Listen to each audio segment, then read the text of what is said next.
Personally, I like it because it adds kind of a layer of technical complexity that a lot of other investigations don't necessarily have. A lot of other investigations are really kind of straightforward. It's just kind of putting a person, place, or thing in the right place in the right time and kind of proving that the elements of the crime are there.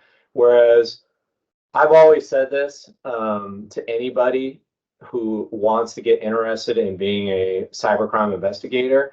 I think it is the most difficult thing that an investigator has to do across all the different types of investigations is proving that a person sitting behind a computer using a fake identity, not their real last name, somewhere out in the world using a VPN or a dark net or both or a series of proxies to anonymize who they are and then commit some sort of cybercrime. For us to be able to track that person down and prove that John Smith is cyber hacker 1234 and he lives in this country halfway across the world, and I can prove it because of this information that I've gained in my investigation, is the most difficult thing that we do as an agency.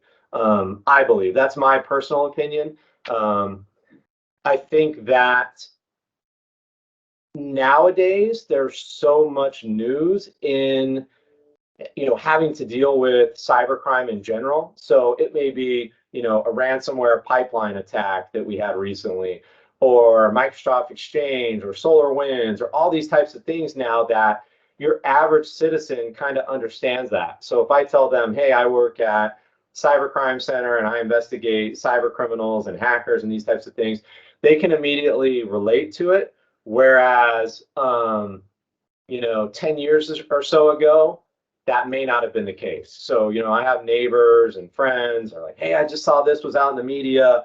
Like, what can you tell me about that? Are you guys involved in this, that, or the other? So that has kind of led to a greater level of interest. But I just personally think that these types of investigations are very interesting. It's a challenge, and it kind of keeps your mind active because it's almost like putting together pieces of a very complicated puzzle, and you only get a little piece at a time, and you have to kind of really be dogged and determined and interested in this type of work in order to put all the pieces of the puzzle together and successfully prosecute these types of investigations.